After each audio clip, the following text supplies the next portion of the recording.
네, 진보당 대변인 손솔입니다. 오늘 전세사기 깡통전세 피해구제 특별법 제정 촉구 진보당 서명운동 보고 기자회견입니다. 강서구에서 서울 시민들의 많은 서명을 받았던 과정에서 들었던 사례들과 과정들을 보고 드리면서 특별법 제정을 촉구하는 기자회견을 진행합니다. 네, 발언 세 분 순서대로 진행하도록 하겠습니다.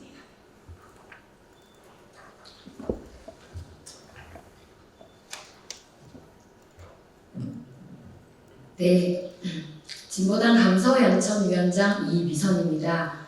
배제 없는 전세사기 깡통전세 피해구제 특별법을 신속하게 제정할 것을 촉구하며 진행한 진보당의 집중 서명운동 경과보고 드리겠습니다. 진보당은 그동안 전세사기 깡통전세 해결을 위한 시민사회대책위원회에 함께하며 전세사기, 깡통전세 피해자들이 조속히 구제받고 일상으로 돌아갈 수 있는 피해구제 특별법 제정이 되도록 노력해왔습니다. 그러나 특별법 제정은 정부 여당의 반대로 진전이 없었고 결국 지난 8일 양천구에 사는 30대 청년 피해자가 생을 포기하는 극단적인 선택이 있었습니다. 전세 사기로 인한 네 번째 희생자였습니다. 실제 진보당 강서양천위원회는 5월 1일부터 전세사기 피해 접수 상담을 진행하며 매일 끊이지 않는 상담 전화와 피해 양상들을 살피며 전세사기의 대표적인 집중 피해 지역임을 다시금 확인하게 되었습니다. 이에 지역의 다양한 피해 주민들이 하루라도 빨리 고통에서 벗어날 수 있도록 국회의 이번 회기에 반드시 제정되어야 한다는 절박한 마음으로 배제 없는 전세사기 깡통전세 피해구제 특별법 제정 촉구 서명운동을 지난 5월 16일부터 화곡동 지역을 중심으로 진행하였습니다. 더불어 전국의 국민들께는 온라인 서명을 받아 법안 소위가 열리는 22일 오늘 3,050명의 서명을 모아오게 되었습니다. 서명을 받으며 특히 주민들의 분노와 절절한 목소리를 들을 수 있었습니다. 전세 사기는 개인의 문제가 아니라 사회적 재난이다. 정부와 국회가 지금 당장 책임있게 피해자를 절망에서 구해야 한다는 의견과 피해자로서 억울한 사연을 알리는 주민의 목소리, 20대 인생을 바쳐서 모은 본인의 전 재산을 지켜달라는 절절한 호소도 있었습니다.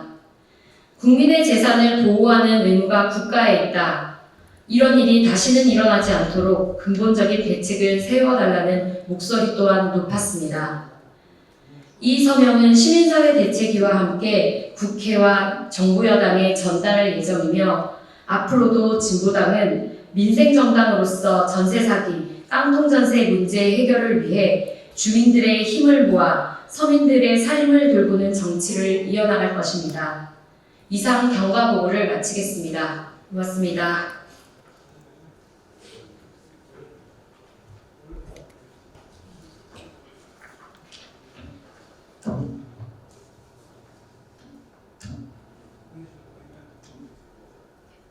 진보당 강서양천위원회 민생특별위원회 위원장 권혜인입니다.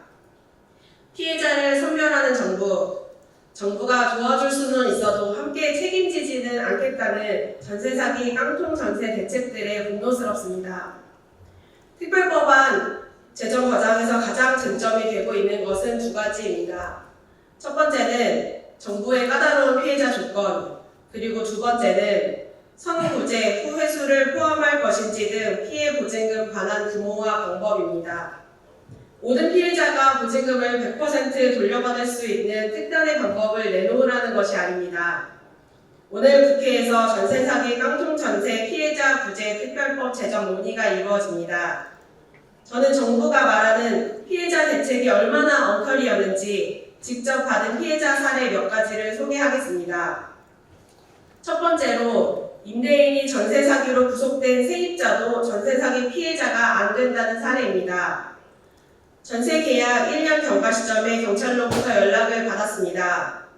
무기초기로 집을 매입한 새 임대인이 다른 주택의 전세 사기로 구속되었다는 것입니다. 임대인이 바뀐 줄도 모르고 있었는데 바뀐 임대인이 전세사기법이라니. 전세사기 피해가 자기 문제임을 알게 되었던 세입자는 충격과 막막함에 휩싸였습니다. 하지만 더 충격적인 건 경찰관의 그 다음 말이었습니다. 해당 주택의 집주인 이모 씨는 전세사기로 구속되었지만 당신은 전세사기 피해자로 인정되지 않는다라고 말했습니다. 전세사기법 한 명이 수십 채, 수백 채씩 사기를 치는데 같은 임대인이더라도 각각의 사기를 입증해야 한다는 것인가요? 임대인이 전세사기로 구속되어 보증금을 떼일 것이 분명한 이런 상황에서 피해자는 무엇을 더 증명해야 피해자로 인정받을 수 있는지 정부에 되묻지 않을 수 없습니다. 이처럼 구속까지 된 전세사기범이 무격투기로 보증금을 가로챈 것이 분명한 상황에서도 정부는 피해자를 선별하고 갈라치기 하고 있습니다.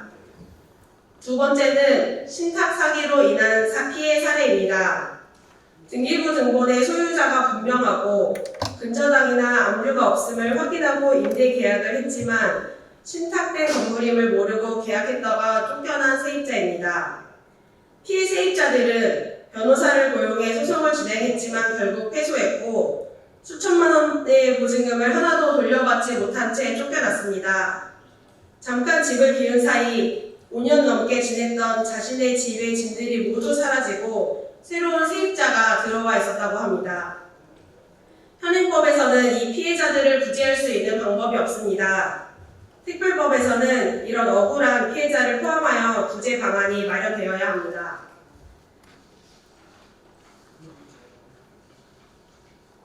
세 번째는 보증보험이 가입되지 않는 민간 임대주택 피해 사례입니다. 등기부 등본에 근저당 없음을 확인하고 민간 임대사업자 필증 사본까지 받아서 확인하고 전세 계약을 했습니다. 부동산에서도 민간 임대사업자는 보증보험 의무 가입이라고 했기 때문에 믿고 계약을 했다고 합니다. 하지만 임대인이 보증보험사에서 블랙리스트에 올라가 있어 보증보험 가입이 금지된 사람이었음을 계약 후 보증보험사를 통해 알게 되었습니다. 결국 보증보험은 가입하지 못했고 임대인은 연락 두절되었습니다. 집값과 전세 가격 차이가 크지 않아서 경매에서 선순위로 받는다고 해도 전세금 손실이 불가피합니다.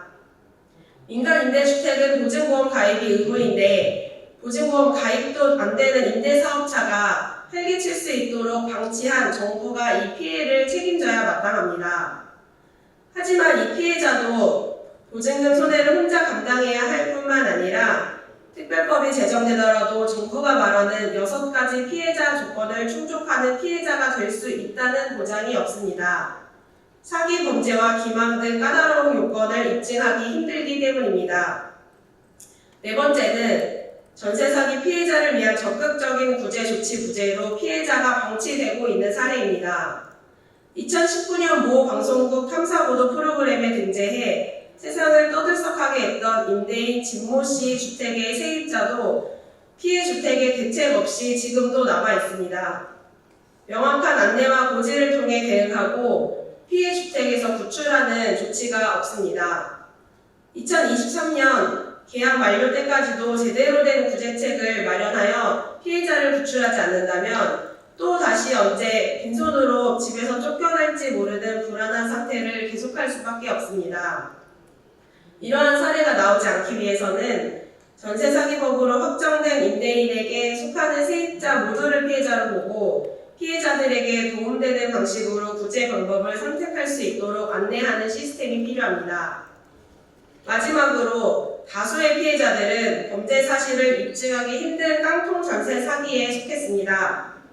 신축으로 인한 동시 계약 혹은 임대차 계약 직후 임대인 변경 등으로 전세 사기 범죄로 인정되는 유형과 동일하거나 비슷한 상태에 놓여 있는 분들이 많았습니다. 임대인 연락 두절 상태가 가장 많았고 연락이 되더라도 돈 없으니 집 팔아서 보증금 받아라라는 적반하장식 대응에 어찌할 바 모르는 분들도 계셨습니다. 이분들이 피해 구제가 충분하지 않은 정부 특별법이라도 그 대상이 되기 위해서는 추가 피해라든지 범죄 기망 사실을 스스로 입증해야만 비로소 피해자가 될 수 있었습니다. 하지만 전 재산을 잃게 생긴 현재 상황만으로 감당하기 힘든 분들입니다. 정부와 국회는 전세 보증금을 돌려받지 못하는 모든 분들을 구분 없이 피해자로 인정하는 피해구제법을 만들어야 합니다. 그리고 모든 피해자들을 우선 살린 후 절차를 통해 공공의 비용을 회수하는 선구제 후회수 방안이 반드시 관철되어야 합니다. 더 나쁜 임대인을 만나야 피해자라는 식의 피해자 구분으로는 절대 피해자를 막을 수 없습니다. 이처럼 정말 수많은 피해자들이 가지각색의 모양으로 전세 사기 피해를 당하고 있음을 확인할 수 있었습니다. 이번 정부의 특별법 제정 내용에 따라 당장 죽고 싶다던 전세 사기 피해자들은 최소한의 희망을 가질 수 있을지 혹은 다시 절망으로 빠져들지가 결정되게 됩니다. 정부는 더 이상 피해자들을 칸막이 치지 말고 보증금 못 받는 모든 사람들을 보장할 수 있는 특별법을 만들어 전세 사기 사태를 책임있게 해결할 것을 촉구하며 발언을 마칩니다.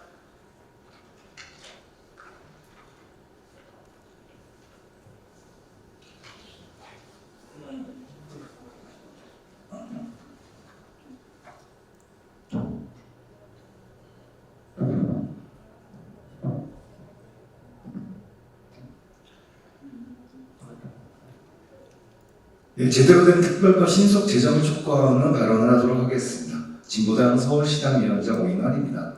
진보당은 강서영시원위원회에서 운영한 전세사기 상담센터와 특별법 제정 서명운동을 통해 다수의 피해자들을 만나고 증언을 들었습니다. 다음은 피해자들의 사례를 통해서도 확인된 전세사기, 깡통전세 피해구제 특별법에 반드시 담겨야 될 핵심적인 내용입니다. 첫 번째입니다. 피해자 요건을 임대인 일당이 구속되는 전세사기 형사범죄 피해자에 한정해서는 안 됩니다. 전세사기는 물론이고 무갭투기, 깡통전세 등의 경우에도 임대인이 사라지거나 보증금을 돌려줄 수 없으니 마음대로 하라고 버티는 등 보증금을 돌려받지 못하고 뗄 위인 모든 사람들이 피해자입니다. 전세사기 피해자 구제특별법은 피해자를 선별해서 안 됩니다. 대항력을 갖춘 모든 피해자를 구제할 수 있어야 합니다. 두 번째입니다. 전세사기 및 깡통전세 피해자에게 일부라도 보증금 반환을 해서 재기 가능한 상태를 보장하기 위해서는 대항력을 갖춘 전세사기 피해자는 모두 최우선 변제금 대상이 되어야 합니다. 특히 선순위 채권자가 공공기관과 금융기관, 전세사기 연루자면 함께 책임져야 합니다. 세 번째입니다. 피해자 선구제 후회수가 반드시 되어야 합니다. 정부가 피해자의 보증금 회수하는 과정을 지원해 준다는 것은 전세 사기꾼들이 펼치는 상황을 방치한 정부의 책임을 회피하는 것입니다. 무엇보다 해당 주택의 매각, 임대인 또는 임대인의 숨겨진 자산을 이용해 보증금을 돌려받기까지 피해자들이 버티기가 힘듭니다. 피해자들은 보증금의 일부라도 돌려받고 하루라도 빨리 일상으로 돌아갈 수 있도록 발판을 만들어주는 것이 정부가 해야 할 최우선 대책입니다. 보증금 채권을 매입하여 피해자부터 선구제하고 나서 해당 주택을 이용해 채권을 회수할 수 있습니다.